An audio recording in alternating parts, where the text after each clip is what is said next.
This is your PowerPoint for the PowerPoint quiz on revolutions in thought and science. This is going to go over a number of different revolutions that took place in Europe and across the world in the 1600s and 1700s, dealing with religious revolutions and scientific revolutions. So the first thing we need to do is look back on what's known as classical thought on the world in order to understand what the change was about later on. One of the big concepts I'm going to bring across here is something called cosmology. Cosmology is the study of the cosmos, or what does the universe look like? Where did it come from? Why does it look the way that it does? Now, classically within the European side of things, we can take this back to the Greek thinkers, and there are two big ones I want you to remember: Aristotle and Ptolemy. Aristotle and Ptolemy argued that the Earth was at the center of the universe. In their way of configuring things or looking at things, the Earth was surrounded by 8 crystalline spheres that rotated around it regularly. They also argued off of this that all heavenly bodies were in perfect circles. Now, the reason why this is so significant is symbolic.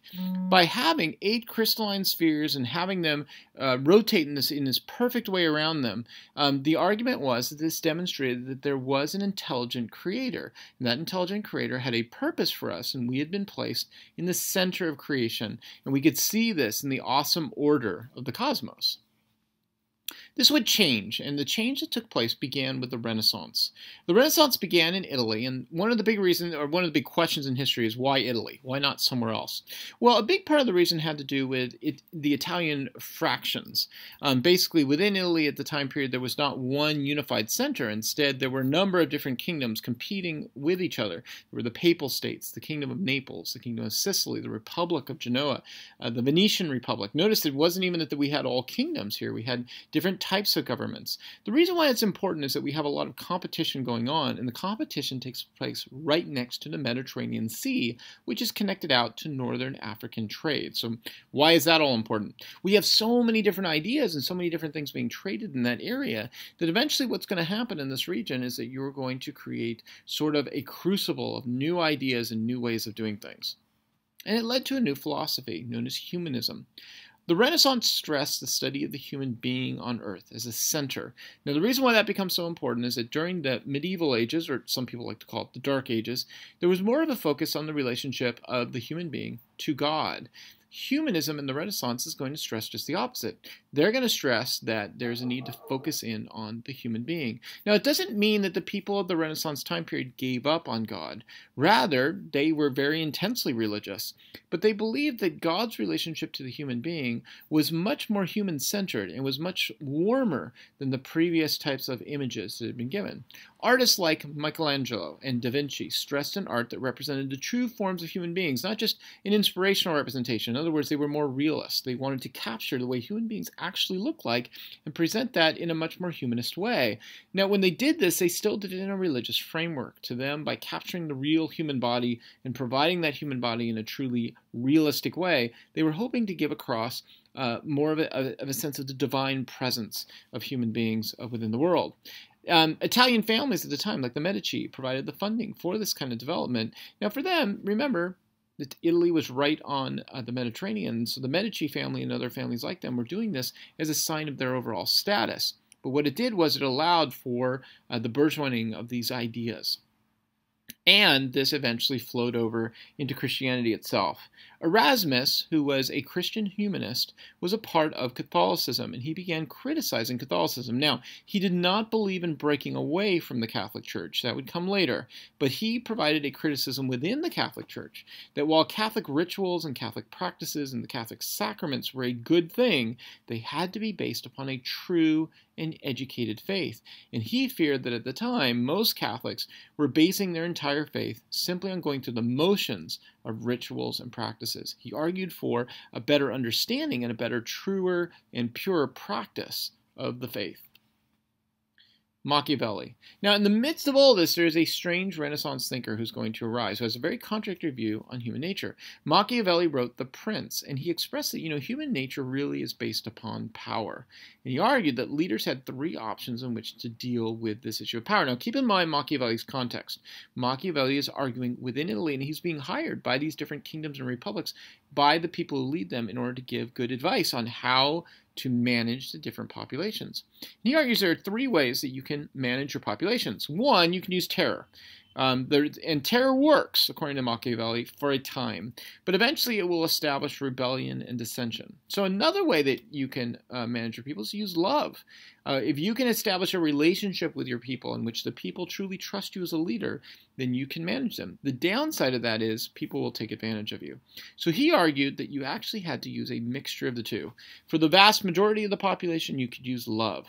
Make sure that you created a bond, a sense of charisma, and most people will follow you. But at some point, you will have to use fear in order to create dominance over the few who will not follow you. Notice what Machiavelli is doing here, and in fact, he was roundly criticized by the Catholic Church for doing so. He pointed out that politics should be seen not as an issue of faith, but rather as an issue of reason, in trying to manage populations by using instrumental reason. Well, this eventually leads up to the massive revolution that's going to take place in religion, and that is the Protestant Rebellion. Martin Luther was a monk in the Holy Roman Catholic Church, and he initially was very loyal to the Catholic Church. In fact, even when he led his rebellion at the very beginning, it was really a reform movement. He did not want to break away from the Catholic Church. But eventually, he criticized the Church on the following issues. He criticized the Church on indulgences, that the Church would provide forgiveness for sins based upon the donations given by an individual to the Church. He criticized the Church for hierarchy. Luther argued that if you look in the Bible, and he argued that something called sola scriptura, that you should only follow the Bible, that it shows that there is no hierarchy in the Bible. We are all, in essence, priests. In fact, he had a term for this, and it was called the priesthood of believers. He also argued something called sola fide, in which he made the argument that if you read the Bible says that we are saved not through our good works, but through our faith in God. Eventually, Luther posted these complaints in what were known as the 95 Theses statements. After he posted this, Luther was called in front of the Council of Worms, where he was condemned by Pope Leo X, and it eventually led to Luther separating and forming his own sect of Christianity. So as with most rebellions, the second part of the Protestant Rebellion saw one of Martin Luther's followers take the revolution much further, and this is John Calvin. John Calvin proposed that Luther's rebellion had not gone far enough. He argued that Luther was wrong on the notion of sola fide, the notion that only faith saves. Rather, he argued that only God's grace saves. Now, this led to a very specific conclusion. If only God can save human beings, then that means that there is a doctrine of predestination, meaning that God chooses who is saved and who is damned. We as human beings cannot make that choice. We cannot even make the choice for having faith. There's a political implication to this issue. If it's true that only God chooses who is saved and who is damned, then that means that there are a certain group of leaders that God has chosen who are called the visible saints, or the elect leaders of the godly community. Calvin eventually took these elect leaders and formed a political as well as religious community in Geneva, Switzerland, where he started up his Calvinist theology. Henry VIII. In England, there was also a rebellion against the Catholic Church, and this was led by King Henry VIII. Henry had come from the Tudor line, who feared another civil war that had just ended just a couple generations before in the War of the Roses. Now, originally, he wrote a defense of Catholicism against the Lutheran rebellion. However, he could not have a child with his wife, Catherine of Aragon, so he wanted to make sure that he would have a stable heir so that there would not be another civil war in England. He did not want his legacy to see England fall apart again into a civil war. So he claimed that his wife, Catherine of Aragon, he was married to her out of sin, and that he had married his dead brother's wife. So he appealed to the Catholic Church for an annulment based upon the fact that he had married incorrectly. The Catholic Church said no, and when the Church decided not to annul his marriage, Henry decided at that point to divorce Catherine of Aragon, marry Anne Boleyn, and break away from the Catholic Church altogether. So Henry eventually established what was called the Act of Supremacy, in which he claimed that Henry was the head of a new church, the Anglican English Church. Now in France, there was a division based upon all these problems. France was divided into two parts, the Catholic Paris part and the Huguenots in the farmlands. The Huguenots were the Calvinists in France. The king tried to resolve this by marrying a Protestant wife. So the idea being there that the king was Catholic, his wife would be Protestant, and by them marrying together, this would provide for peace within the kingdom. However, it eventually led to Bartholomew Day's massacre, where the Catholics tried to assassinate all the Protestant leaders at this wedding in the church. Eventually, Henry of Navarre, a Protestant leader, converted to Catholicism and then passed the Edict of Nantes. The Edict of Nantes promised religious tolerance for personal beliefs within France. The Counter-Reformation. The Catholic Church reacted to all of this with the Counter-Reformation. They responded with the Council of Trent. At the Council of Trent, they reaffirmed the authority of the Church and its traditions. They claimed that while the Bible was authoritative, it was a part of the Church tradition, not its sole foundation.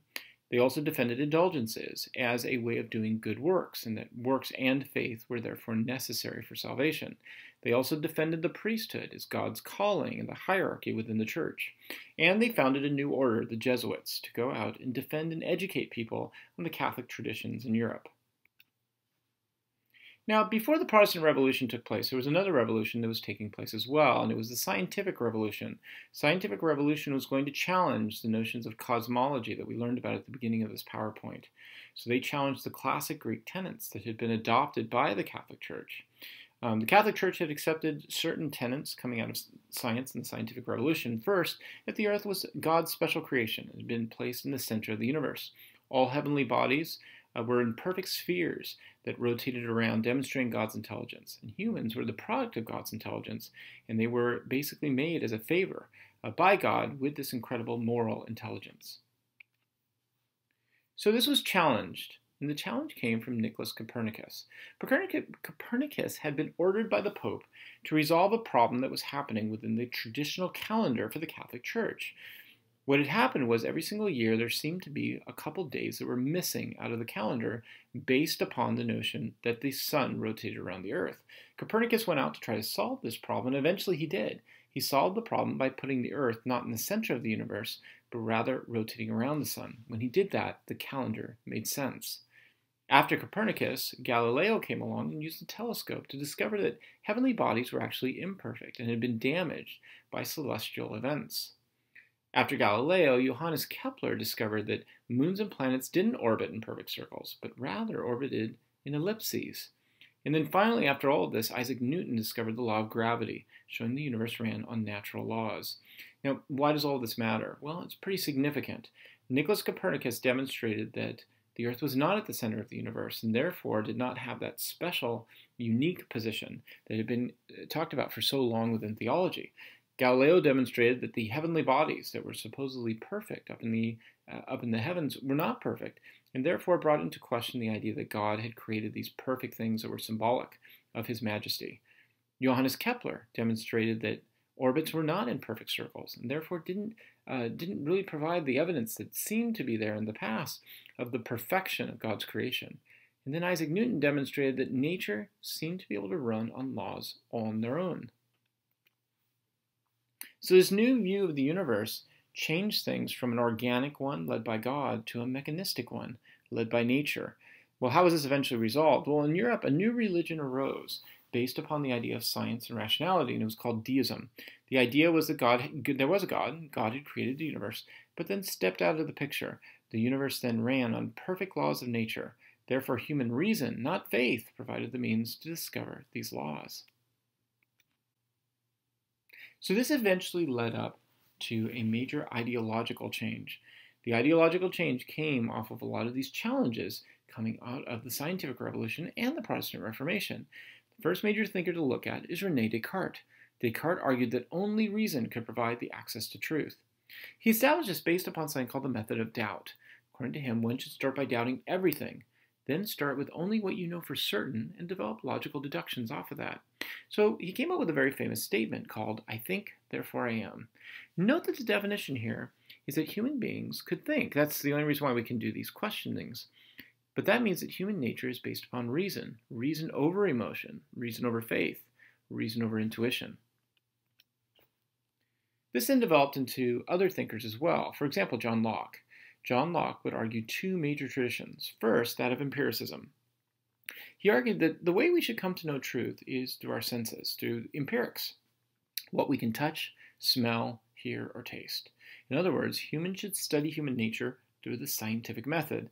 This means that human beings are a blank slate, or a tabula rasa, that is then shaped by their environment. Based upon this, he then developed a political theory called the social contract. In this belief, he believed that we could use rationality to discover that we had basic natural rights, those of life, liberty, and private property. Governments were then created by the people to protect these rights. How does he get to that conclusion? Well, if we have these basic rights, then that means that we are the sole inheritors or sole proprietors of these natural rights, and therefore governments must be a creation of us to protect the rights, not the other way around. That means that any government that violates these rights is then subject to a citizen rebellion. Then it was the economic enlightenment. Adam Smith, the author of The Wealth of Nations in 1776, argued that using rationality and using observation of empirics, we can see that human beings are self-interested. If that's the case, then human economic behavior follows certain natural laws of supply and demand. If we open up things to competition, it will create innovation for mass production, and this will then lead to an increased living standards for all workers and all owners. On the opposite side of the Enlightenment was the radical Enlightenment, and this was led by a French thinker, JeanJacques Rousseau. Rousseau argued that the Enlightenment did not go far enough. He argued that reason was actually its own form of prison due to society's corrupting influence. The only true human liberation that could come was through human intuition and experience. He advocated for a social contract, but in a different way. In his mind, people were born good. It was over time that the mistakes of humans to form governments and authority had corrupted human beings. So we needed to form small farming communities where every human being could vote, and they could use that vote then to create what was known as the communal will. In other words, a small group of people who would decide together through consensus to develop their communities. There were other enlightenments as well outside of the European world. For example, Islam in Saudi Arabia. In Saudi Arabia, there was an internal criticism arising that the Muslim kingdoms had become corrupt and materialistic. A man named Muhammad ibn al-Wahhab argued for a more pure Islam based upon the original and pure theocracy of the beginnings of the Islamic faith.